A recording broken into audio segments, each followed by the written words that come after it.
하나님은 우리의 마음과 생각을 살피시고 우리를 긍휼히 여겨서 우리를 고치시고 새롭게 해서 땅의 복과 하늘의 복을 누릴 수 있도록 그렇게 역사하고 계십니다. 우리는 하나님의 은혜 앞에 나와서 하나님을 예배하면서 복되게 아름답게 살아갈 수 있는 그런 모습 되어지길 축원합니다.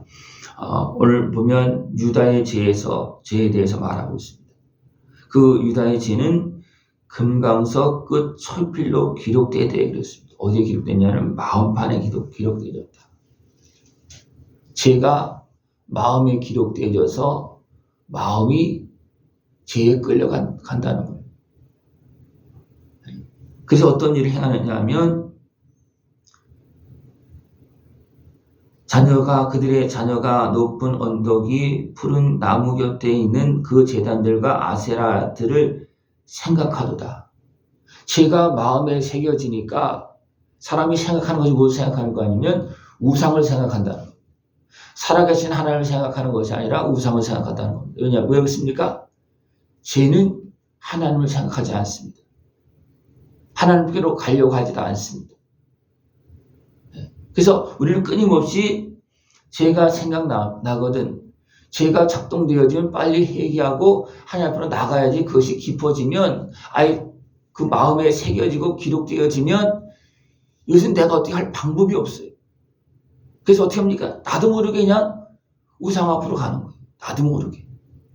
누가 그렇게 갔느냐 하면 북쪽 이스라엘이 그렇게 갔고 남쪽 유다조차도 지금 그렇게 가고 있고 지금 에레미야 시대는 그들의 마지막 때를 맞이하고 있는 그런 모습이라는 겁니다.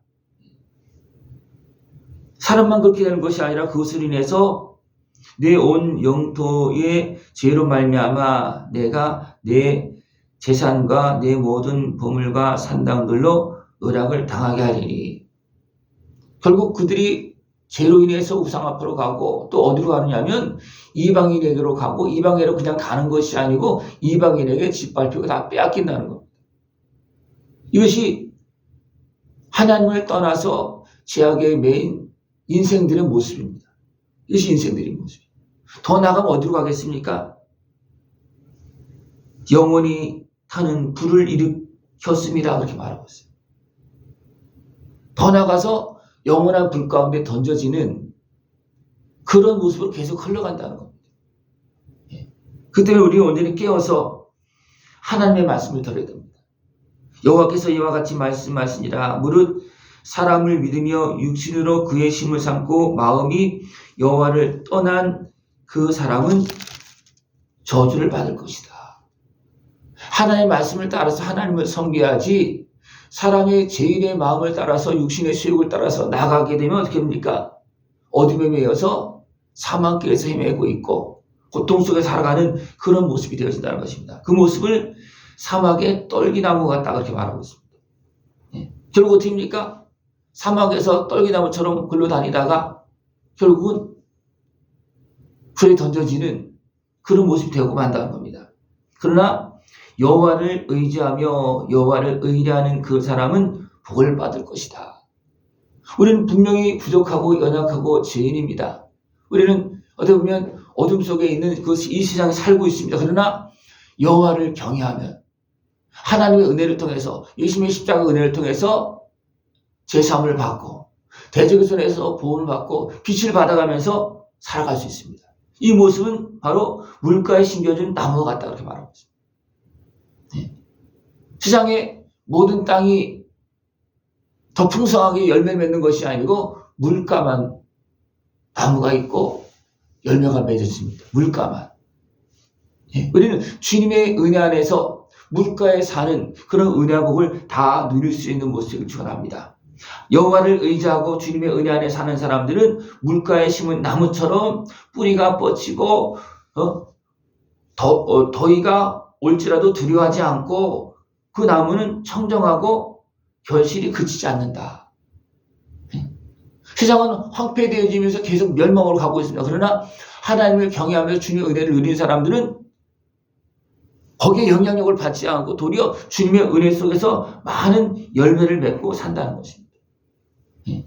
그러나 만물보다 거짓되고 심히 부패한 것은 마음이다. 마음이 부패되고 죄악에 매여서 참으로 어리석게 행하는, 이렇게 하나님의 은혜가 있음에도 불구하고 어리석게 고집하고 있는 그런 모습이 있다는 겁니다. 그러나 하나님 무엇을 살피냐면 나 여호와는 심장을 살피며 폐부를 시험하고 각각 그의 행위와 그의 행실대로 보응한다, 그렇게 말합니다. 하나님은 이렇게 우리의 행위대로 보응하는데 우리 행위가 어디서 나옵니까? 타락된 마음에서 나옵니다. 타락된 심령에서 나옵니다. 죄를 통해서 악한 것에가 지배하는 그런 영향력 속에서 우리 행동이 나옵니다. 그때는 우리는 이 문제를 해결함을 받아야 되는데 해결함 받지 못하고 계속 죄악을 품고 있으면 어떻게 됩니까? 어리석은 자가 되고 하나님을 떠나는 이런 모습이 되어진다는 것입니다. 네.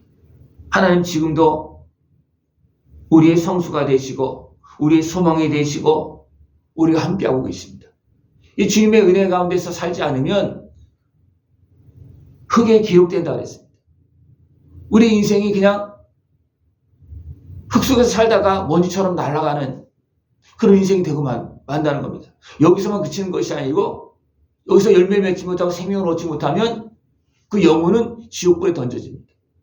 그때 우리는 하나님의 은혜 앞으로 나와서 우리의 성소가 되시는 소망이 되시는 주님의 은혜 앞에 나와서 우리는 씻음받고 고침을 받고 새 마음이 되어서 새 사람으로 하나님의 자녀로 살아야 됩니다. 그러면 하나님은 어떻게 합니까? 멸망의 땅에서도 열매 맺고 영원한 영광을 걸어갈 수 있도록 인도해 주십니다. 네.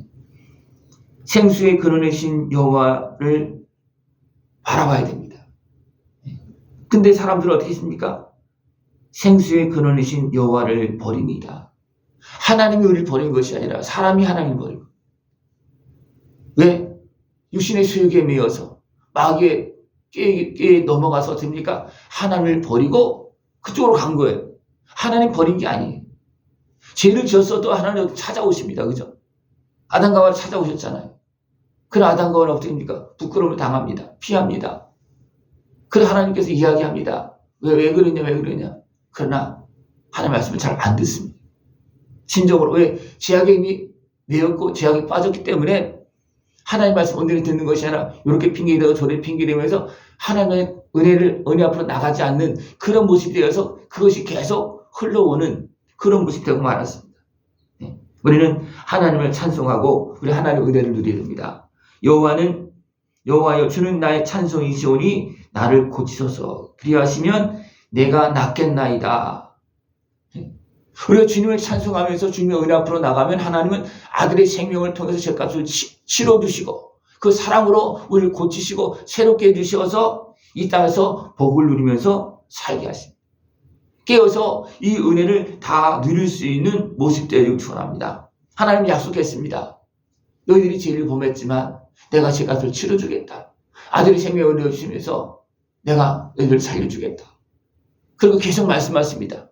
그 말씀을 듣고 믿을 수 있고 그 은혜를 누릴 수 있는 모습을 축원합니다. 그리고 우리의 목자 되신 생명 되신 주님의 은혜 앞으로 나가고 주님을 따라서 참된 생명의 길로 걸어나갈 수 있는 모습 되기를 축원합니다. 예. 주의 종은 또 하나님의 사람은 주의 말씀을 들으면서 그 은혜의 길로 생명의 길로 걸어나갑니다. 그러나 죄악에 매인 사람은 어떻게 합니까? 그 길을 아무리 말해도 안 듣습니다. 그리고 어떻게 합니까? 떠납니다. 이상한 거예요. 그죠? 사람들은 복을 받기를 원하는데 마음이 죄악에 매이면 그냥 자꾸만 떠나는 거예요. 아니 하나님을 버린다는 겁니다. 그리고 우상을 섬긴다는 거예요. 이상하지만 그것이 영적 세계에서 마음 속에서 일어나고 있는 일들입니다. 우리 이것을 기억하고 지금도 우리의 모습을 아시기 때문에 하나님 불쌍히 여겨주시면서 죄값을 치러주시면서 계속 우리를 부르고 있습니다. 돌아오기만 해라. 내가 나를 향하고 나를 경외하고 내가 너에게 준 주의를 안식일을 지키면 그때마다 내가 이런 문제들을 해결해 주겠다. 다시 살려주겠다. 회복시켜 주겠다. 깨달음 주겠다. 계속 말씀하고 있습니다. 그러면서 안식일을 거룩하게 지켜라. 예.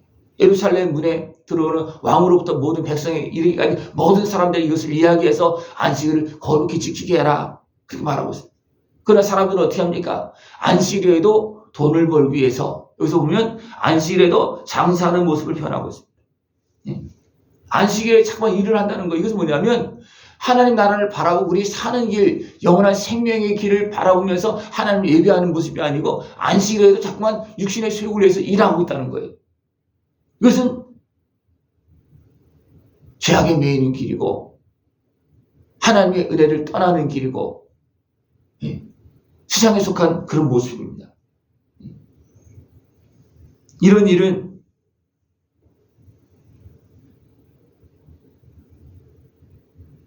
내가 성문에 불을 놓아 예루살렘 궁전을 삼키게 하리니 그 불이 꺼지지 아니하리라. 하나님을 경외하면서 은혜 앞으로 나와서 씻음받고 계속 살아있는 사람들은 계속 생명의 길을 걸어가지만 하나님 앞에 예배하러 나오고 안식일에도 어떻게 보면 물질을 위해서 육체의 수욕을 위해서 일하는 그런 모습은 결국 어떻게 다 불에 던져지는 모습이 되어지고 만다. 불타 없어진다는 거예요. 그래서 하나님의 백성이 성전이 있는 그 예루살렘조차도 어떻게 됩니까? 다 불타고 무너집니다. 왜 그렇습니까? 그들이 하나님을 경외하면서 예배하고 주의 말씀을 들은 것이 아니고 계속 죄악에 의해서 끌려가기 때문에 결국 나타난 것은 뭐예요? 아예 다 그냥 흩어버리고 그 땅을 다시 정리해야 되는 그런 상황이 발생되어진다는 겁니다. 지금 이 상황 앞에 있기 때문에 어떻습니까? 하나님은 예레미야를 통해서 이걸 자꾸 이야기하는 겁니다. 너희들 지금 이렇게 지금 마지막이다 이거. 마지막 기회다. 지금 돌아가지 않고 하나님 앞에 서지 않으면 이렇게 다 사방으로 흩어지고 이방의 땅에 짓밟히게 되고 이 땅은 불타버린다. 그래서 계속 말해주고 지금도 모든 사람들에게 온 세상에 하나님 이것을 말씀하고 있습니다. 너희들이 주의 은혜 앞으로 나와서 고침받지 못하고 새 사람이 되지 못하면 하나님을 섬길 수가 없고 하나님을 섬기지 않고 주의 은혜를 누리지 못하면 영원한 멸망일로 갈 수밖에 없다. 지옥불에 던져질 수밖에 없다. 이 땅도 불에 탄다는 겁니다. 마지막 때 무엇이 있습니까? 이 땅에는 불심판이 있습니다. 이것은 이 땅에서 나타나고 있는 그런 모습이에요. 그건 누가 가는 겁니까? 하나님께서 가라고 그랬습니까? 아닙니다. 사람들이 육신의 수욕에 매여서 제약되게 되면 하나님을 떠나서 우상을 섬기면서 그 길로 가고 있는 겁니다. 그래서 그 길로 가지 말고 하나님의 은혜 앞에 나와서 고침받고 씻음받고 제사받고 거룩한 하나님의 백성으로 참된 생명의 복된 길로 가라고 지금도 말씀하고 있습니다. 이 은혜를 깨어서 다 누릴 수 있는 모습 되어지길 축원합니다. 기도드리겠습니다. 하나님 아버지 감사합니다. 우리를 사랑하시어서 끊임없이 부르시고 말씀하시고 우리를 제약된 삶에서 우리를 건져주시려고 아들의 생명을 내어주시고 오늘도 우리에게 은혜를 베풀고 계심을 감사를 드립니다. 하나님을 경외하며 그의 은혜 앞에 나와서 그 약속한 은혜의 복을 다 누릴 수 있는 우리 모습 되어지도록 주님 함께하여 주시옵소서. 예수님의 이름으로 감사하며 기도드리옵나이다. 아멘.